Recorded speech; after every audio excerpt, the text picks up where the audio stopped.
Bonjour, c'est Rémi pour Parlons Argent. Je suis très content de te retrouver dans cette nouvelle vidéo de Parlons Argent. On va parler donc de diversification comme tu as pu le voir dans le titre de cette vidéo. Aujourd'hui, je vais d'ailleurs te donner mon avis sur deux moyens de diversifier son portefeuille dans cette vidéo un peu plus loin. On va parler de l'or parce que c'est souvent quelque chose qui est repris dans les médias, qui est repris même dans les réseaux sociaux ou sur les forums ou dans la presse de manière générale. L'or peut être considéré à tort ou à raison, on va en discuter. Enfin, je vais te donner mon avis sur l'or donc comme un moyen de diversifier son portefeuille et de sécuriser d'une manière générale son portefeuille. Je vais te donner mon avis par rapport à ça et puis on parlera aussi des actions à dividendes. Est-ce que c'est un moyen de diversifier son portefeuille? Je te donnerai également mon avis. Alors avant de parler de l'or et avant de parler des actions à dividendes, te donner mon avis là-dessus, je vais t'expliquer selon moi pourquoi, évidemment pourquoi il faut diversifier, pourquoi il faut avoir un portefeuille bien diversifié. C'est très simple à comprendre. Il y a une seule raison, une seule et unique raison qu'il faut bien comprendre, c'est que lorsque tu vas commencer à investir, lorsque tu vas commencer à placer ton argent, que ce soit dans l'immobilier, que ce soit dans les actions, peu importe le type d'investissement, il y a quelque chose qui va se produire en toi, c'est du stress. C'est totalement normal, c'est totalement humain aussi, c'est quelque chose qu'on a tous, même quelqu'un qui va être expérimenté, mais il y a un moyen de gérer ce stress, c'est de diversifier son portefeuille. Parce que si tu concentres tout ton argent, ça paraît évident de le dire comme ça, mais il y a des gens qui malheureusement, le font trop souvent, concentrent leur patrimoine sur un, voire deux types d'investissement. D'accord ? C'est pas du tout comme ça qu'il faut fonctionner si tu veux pouvoir être serein au quotidien, si tu veux pas avoir de stress, parce que tous les types d'investissements vont pas être corrélés entre eux. Ce qui fait qu'il y a des investissements qui vont être impactés à un moment donné par la conjoncture économique et d'autres qui ne vont pas l'être. Ils vont être plutôt dans la progression. Et inversement. Donc du coup, c'est pour ça que c'est intéressant d'avoir, entre guillemets, pas tous ses œufs dans le même panier. Tu vois ce que je veux dire? Donc essayer de diversifier un petit peu son patrimoine pour que quand il y a une partie de ton patrimoine qui ne va pas bien, eh bien l'autre partie se porte beaucoup mieux. Parce qu'il y a toujours une chose qu'il faut bien prendre en compte, c'est que la finalité de générer un patrimoine, de générer des revenus, c'est qu'à l'avenir, on puisse en profiter, que ça soit dans 10, 15, 20 ou 30 ans. Peu importe, la raison, elle est toujours là, la finalité elle est toujours là, c'est qu'on en profite à un moment donné. Si on en profite dans 30 ans, si on veut en profiter dans 30 ou 20 ans, par exemple, quelle sera la conjoncture économique au moment où tu voudras profiter de ton patrimoine, au moment où tu voudras vendre tes actions, au moment où tu voudras vendre une partie de ton patrimoine pour en profiter pour tes vieux jours. Si tu ne connais pas la conjoncture, et on ne la connaît pas, tu ne peux pas dire que tu connaîtras la conjoncture économique dans 30 ans, forcément, si tu concentres ton patrimoine sur un seul et unique, tu mets en gros tous tes œufs dans le même panier, tu risques de courir à la catastrophe et surtout tu vas avoir du stress à long terme qui n'est vraiment pas bon pour l'investisseur. Parce que l'investisseur, lui, son gros faible, c'est le stress de ses investissements. Il va prendre des mauvaises décisions pendant des périodes de stress. Généralement, ça amène à quoi? Ça amène à vendre, et ce que font la majorité des gens, puisque plus de 90% des gens, par exemple, qui investissent en bourse, perdent, d'accord? Ce qui veut dire, c'est que les gens, concrètement, ils achètent à des moments qui ne sont pas forcément opportuns, et ils vont vendre aussi à des moments qui ne sont pas opportuns, parce qu'ils vont être stressés, d'accord? Ils vont être stressés par leur investissement, parce qu'ils vont se dire que voilà, ils ont tout leur patrimoine, ils ont une grosse partie, ça a un enjeu important pour eux, donc forcément, ils vont être très stressés. Alors que celui qui va avoir acheté des actions, acheté de l'immobilier, acheté des SCPI, acheté, je sais pas, replacer de l'argent sur des comptes épargne, peu importe, il y a plein de types d'investissements, eh bien, lui sera beaucoup plus serein, il sera beaucoup moins stressé, et il sait que quand un investissement qu'il a fait ne va pas bien parce que la conjoncture n'est pas au rendez-vous, eh bien, il y a un autre type d'investissement qui prend le relais et qui sera beaucoup plus dynamique. Voilà. Donc ça, c'est quelque chose qui est vraiment très important à comprendre. On n'est pas là pour miser, je dirais, comme tu sais, au casino, sur un numéro, de tout jeter, donc de jeter les dés comme ça, de miser tout son patrimoine sur un seul et unique numéro. C'est pas possible, tu vois. C'est pas Las Vegas, c'est pas comme ça que ça fonctionne. En tout cas, si c'est ça que tu t'imaginais, bah, c'est pas du tout comme ça. Il faudra vraiment pas, en tout cas, que tu ailles vers cette voie-là, sinon tu cours vraiment à la catastrophe. Maintenant, on va se demander, c'est quoi exactement diversifier? Eh bien, diversifier, c'est, si on reprend la définition, je dirais, de diversifier, c'est simplement de multiplier les choses dans un domaine approprié. Et donc, c'est tout l'inverse de concentrer, la concentration, de concentrer donc tout son épargne sur un même et unique investissement. Dans ce qui nous intéresse, donc dans l'investissement diversifié, ça va être de multiplier les types d'investissements, donc les différents types d'investissements, pour assurer une sorte d'équilibre entre la rentabilité et la sécurité de son portefeuille. Je ne vais pas rentrer plus dans les détails dans cette vidéo à ce propos, parce que j'en ai parlé longuement dans l'email privé que j'ai envoyé à la communauté cette semaine. D'ailleurs, si tu veux recevoir cet email, bah, c'est très simple. Tu t'inscris, c'est totalement gratuit, c'est un email hebdomadaire où j'apporte énormément de valeur, et donc je parlais justement cette semaine de diversification. Donc si tu veux recevoir l'email, c'est très simple. Tu vas sur la page email au pluriel, .parlons-argent.fr, ça s'affiche juste en bas. Sinon, je te mets le lien en description. Tu t'inscris, tu vas recevoir quelques minutes après le dernier email que j'ai envoyé cette semaine, et puis les prochains, donc chaque semaine, un email par semaine. Voilà, donc j'en parle en long et en large, donc c'est pour ça que je ne vais pas plus aborder le sujet dans cette vidéo-là. Alors maintenant, on va pouvoir parler enfin de l'or et des actions à dividendes. Je vais te donner mon avis sur ces deux types d'investissements qu'on peut utiliser pour diversifier son portefeuille. D'accord? Donc on va parler de l'or en premier. On va se retrouver sur l'ordinateur juste derrière. Je vais t'expliquer 2-3 petites choses et te donner du coup mon avis là-dessus. Voilà, du coup on se retrouve sur le graphique que je voulais te montrer. Donc c'est le graphique. On va retrouver deux courbes. Donc il y a une courbe bleue que tu peux voir juste ici. Donc la courbe bleue correspond en fait au S&P 500, donc le Standard & Poor's 500. C'est l'indice phare américain. Donc c'est un peu comme le CAC 40 aux États-Unis. Hein. Donc voilà, on se retrouve sur le graphique que je voulais te montrer. Donc on a en bleu là deux courbes. Enfin on a deux courbes. Hein. On a la courbe bleue que tu peux voir juste ici. La courbe bleue correspond en fait au S&P 500. C'est marqué juste ici en haut, tu vois. Donc c'est le Standard & Poor's 500, donc c'est, si tu veux, c'est équivalent au CAC 40 qu'on a en France. Hein. Donc le S&P 500, c'est un indice américain, et nous, le CAC 40, donc c'est l'indice français, d'accord? Voilà. Donc on a la courbe en bleu S&P 500 comme je te disais, et la courbe donc juste en dessous qui est en jaune orangé, donc c'est la courbe de l'or que j'ai rajoutée pour que tu puisses voir avec moi un petit peu l'évolution. J'ai identifié en fait avec les deux ici les deux lignes verticales, pardon, les deux dernières crises, hein, puisqu'on a la crise donc ici entre 2000 et 2002, la crise on va dire des valeurs technologiques à l'époque, et puis la crise des subprimes entre 2008 et 2009, d'accord? Donc je vais te montrer pourquoi je suis un peu sceptique par rapport à l'or, parce que c'est vrai qu'on entend souvent dire que l'or c'est une valeur refuge, c'était un moyen de diversifier son portefeuille, que c'est un moyen de faire face à des crises économiques par exemple. Moi je pense que très concrètement, l'or pour moi n'a pas forcément d'incidence dans ces cas-là.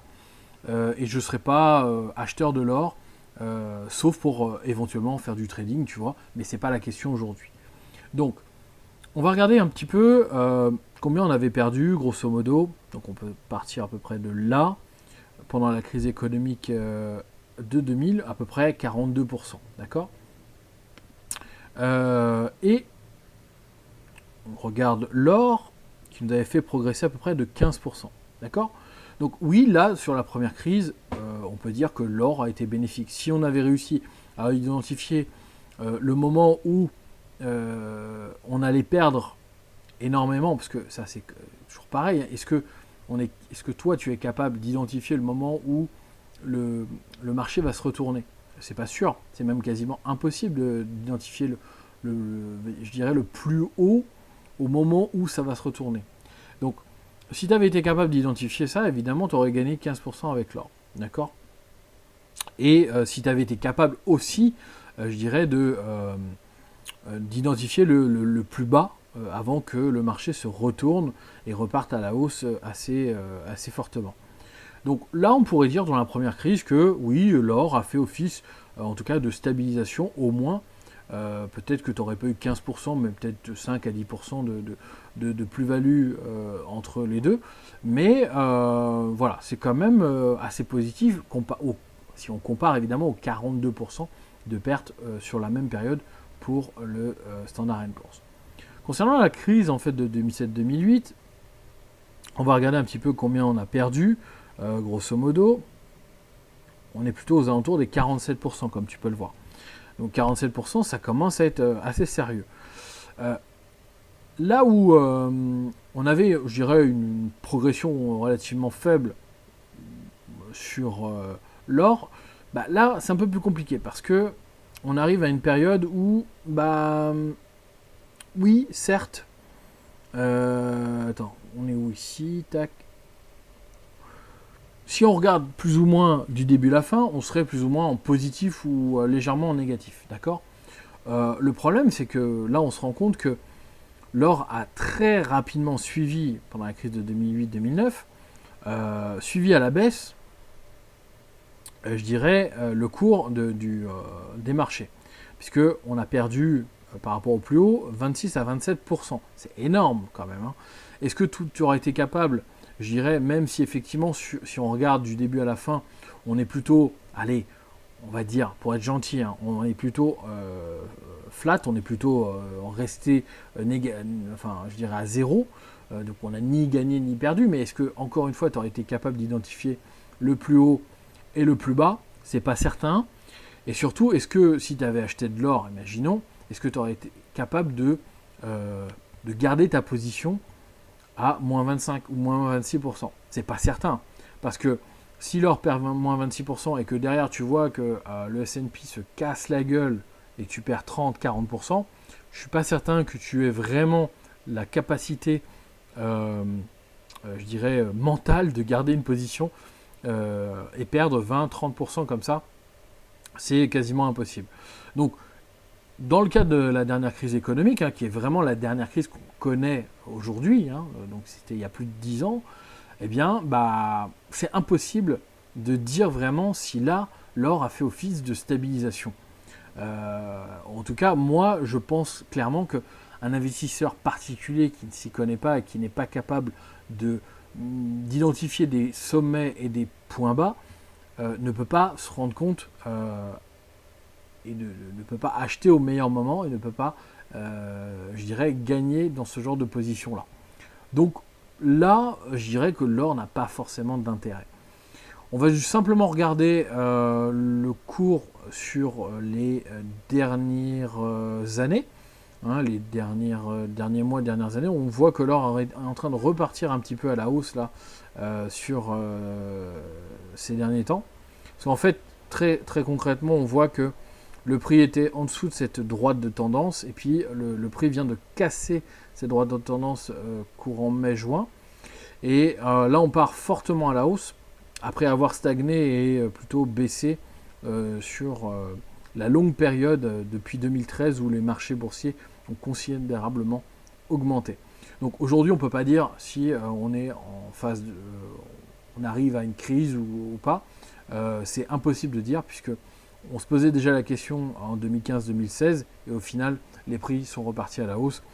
Et ce qu'on est en train de vivre ici, donc les différents retracements qu'il y a eu sur les marchés, pour ceux qui s'intéressent à ça, eh bien, ça peut très bien, je dirais, représenter ce qui s'est passé en 2015-2016 et puis repartir à la hausse.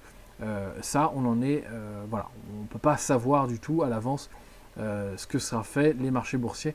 Donc le cours de l'or peut très bien repartir à la hausse comme repartir à la baisse quelques temps après.